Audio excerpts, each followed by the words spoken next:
Om Swastiastu, perkenalkan kami dari kelompok 3 akuntansi keuangan 2 yang pada kesempatan kali ini kelompok kami akan membahas sekaligus memaparkan materi terkait imbalan kerja.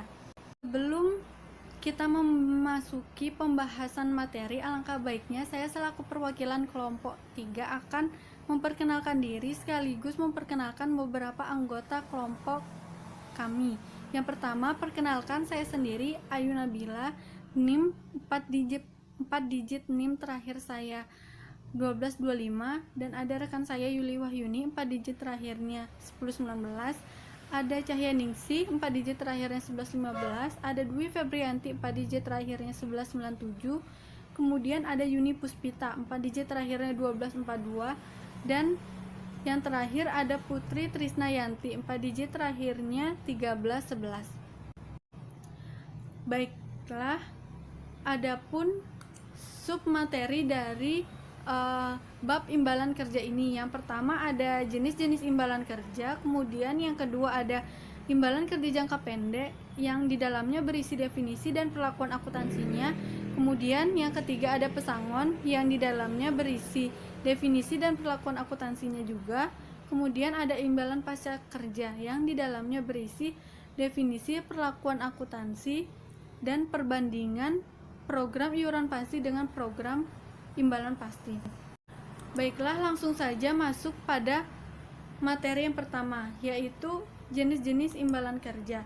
Jenis-jenis imbalan kerja ini sudah diatur dalam PSAK 24 revisi 2013, yaitu di mana jenis-jenis imbalan kerja ini terdiri dari 4 jenis. Yang pertama ada imbalan kerja jangka pendek, kemudian ada pesangon, kemudian ada imbalan pasca kerja, dan yang terakhir ada imbalan kerja jangka panjang. Namun pada bab ini kelompok kami akan memaparkan sekaligus menjelaskan 3 jenis dari imbalan kerja ini, yaitu yang pertama imbalan kerja jangka pendek, pesangon, dan imbalan pasca kerja. Baik, materi selanjutnya ada imbalan kerja jangka pendek, definisi yang dimana di dalamnya ada definisi dan perlakuan akuntansinya.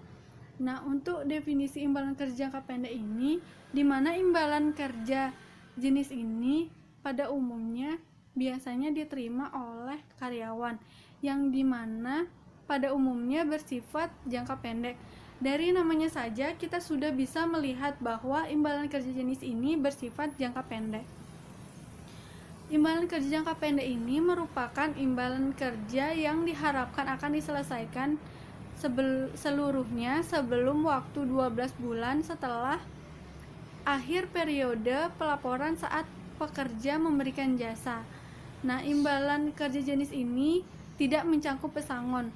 Walaupun pesangon sifatnya sama dengan imbalan jangka pendek, yakni sifatnya jangka pendek, namun pesangon ini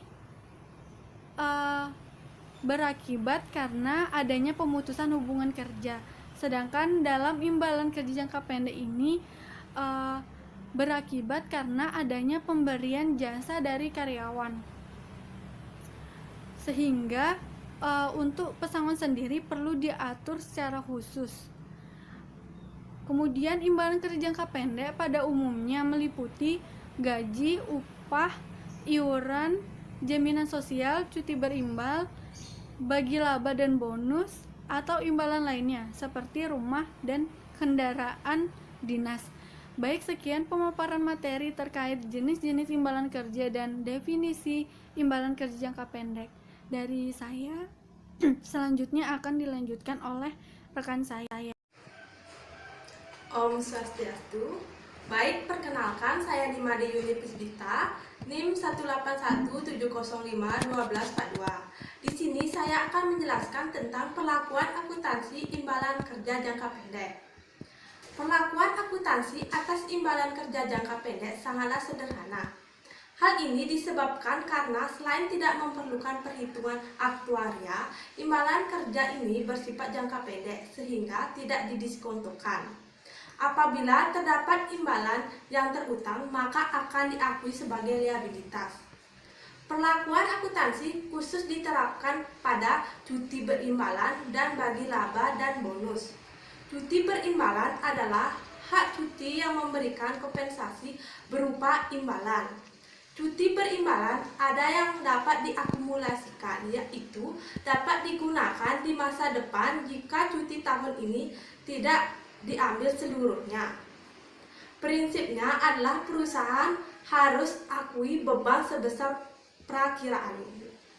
Yang pertama, ketidakseimbangan yang akan diterima saat pemberian jasa yang menambah hak cuti berimbalan di masa depan jika cuti boleh diakumulasikan. Yang kedua, ketidakseimbangan yang diterima saat cuti terjadi jika cuti tidak boleh diakumulasikan. Sementara pada bagian laba dan bonus, perusahaan harus mengakui beban sebesar perkiraan pembayaran bagi laba dan bonus apabila yang pertama, terdapat kewajiban hukum atau kewajiban konstruktif atas pembayaran beban tersebut sebagai akibat dari peristiwa masa lalu. Yang kedua, kewajiban tersebut dapat diestimasi secara andal. Kewajiban konstruktif dapat timbul berdasarkan kebiasaan yang dilakukan perusahaan di masa lalu. Jika perusahaan tidak mempunyai alternatif realistis lainnya kecuali melakukan pembayaran, maka bagi laba dan bonus diakui sebagai liabilitas sebesar jumlah yang belum dibayar. Baik, sekian presentasi dari saya. Selanjutnya akan dijelaskan oleh penyaji berikutnya. Om Swastiastu, perkenalkan nama saya Komang Putri Trisnayanti dengan NIM 181705311. Di sini saya akan melanjutkan presentasi mengenai definisi pesangon dan perlakuan akuntansinya. Pesangon adalah imbalan yang terutang akibat PKK atau pemutusan kontrak kerja, baik yang berasal dari keputusan perusahaan diberhentikan ataupun keputusan karyawan atas tawaran perusahaan atau sukarela. Pembayaran pesangon haruslah dalam bentuk tunai, kecuali karyawan menyetujui pembayaran dengan bentuk non-tunai. Sedangkan perlakuan akuntansinya yaitu perusahaan mengakui pesangon sebagai liabilitas dan beban pada tanggal yang lebih awal diantaranya. Yang pertama yaitu ketika penawaran atas imbalan tersebut tidak dapat ditarik kembali. Yang kedua, ketika biaya-biaya terkait restrukturisasi yang diakui sesuai PSAK 57 Revisi 2009, provisi, liabilitas kontingensi, dan aset kontingensi. Dan perusahaan dikatakan tidak dapat menarik ke pesangon yang ditawarkan secara sukarela pada waktu yang lebih awal, diantaranya yaitu ketika pekerja menerima tawaran, dan yang kedua yaitu ketika pembatasan, misalnya persyaratan hukum, peraturan atau kontraktual atau pembatasan lainnya atas kemampuan entitas untuk menarik tawaran berlaku. Jika pesangon terutang sebagai akibat dari keputusan perusahaan, maka perusahaan tidak dapat lagi menarik tawaran ketika perusahaan mengkomunikasikan kepada pekerja yang terkena dampak. Apabila perusahaan menawarkan pekerja untuk melakukan pengunduran diri secara sukarela, bagaimana cara mengukur nilai pesangon yang diakui sebagai beban? Dalam kasus tersebut, pesangon harus diukur berdasarkan jumlah pekerja diperkirakan akan menerima tawaran tersebut. Dalam hal ini terdapat liabilitas kontingensi seperti yang diatur dalam PSAK 57 Revisi 2009. Estimasi dapat dilakukan berdasarkan penjajakan awal atas minat karyawan menerima tawaran tersebut.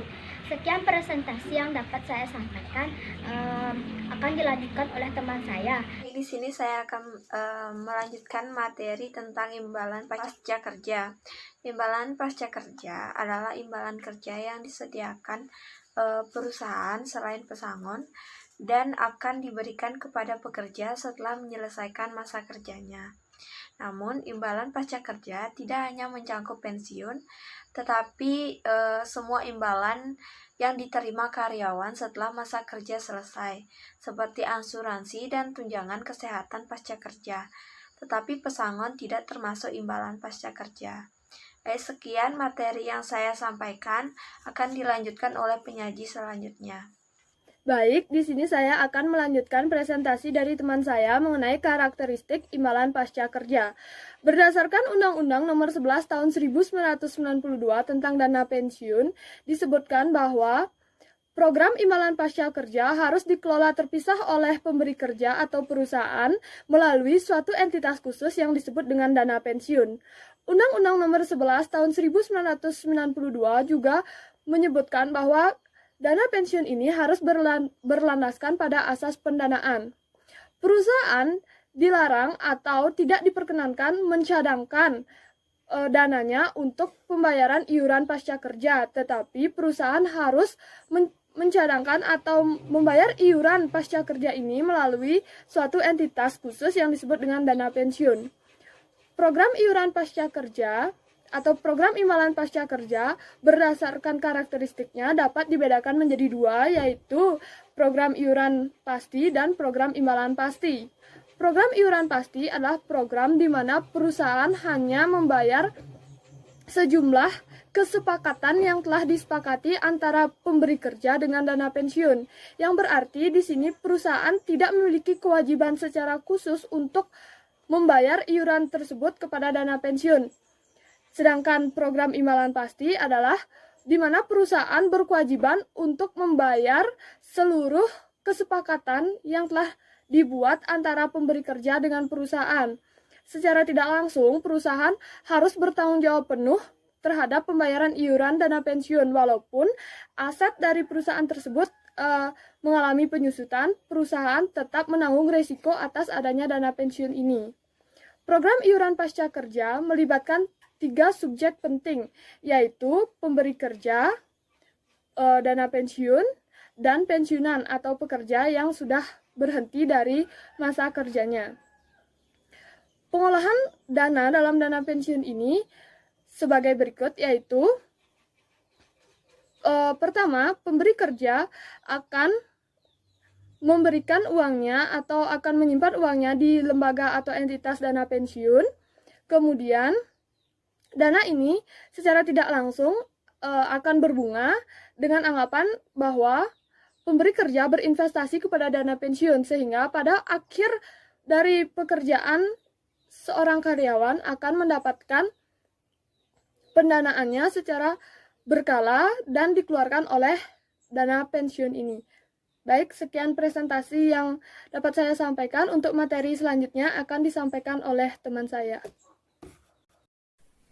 Baik, di sini saya akan melanjutkan materinya. Di sini saya membawakan materi tentang perbandingan program iuran pasti dengan program imbalan pasti.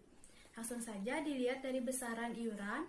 Pada program iuran pasti besarannya sudah ditetapkan, sedangkan pada program imbalan pasti besarannya belum ditetapkan. Selanjutnya dilihat dari besar imbalannya. Pada program iuran pasti, besar imbalannya sudah ditetapkan, sedangkan pada program imbalan pasti besar iurannya sudah ditetapkan. Selanjutnya dilihat dari kewajiban entitas.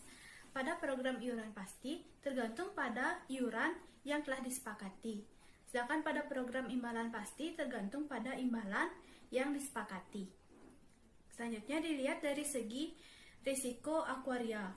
Pada program iuran pasti ditanggung oleh pekerja atau pensiunan, sedangkan pada program imbalan pasti ditanggung oleh pemberi kerja.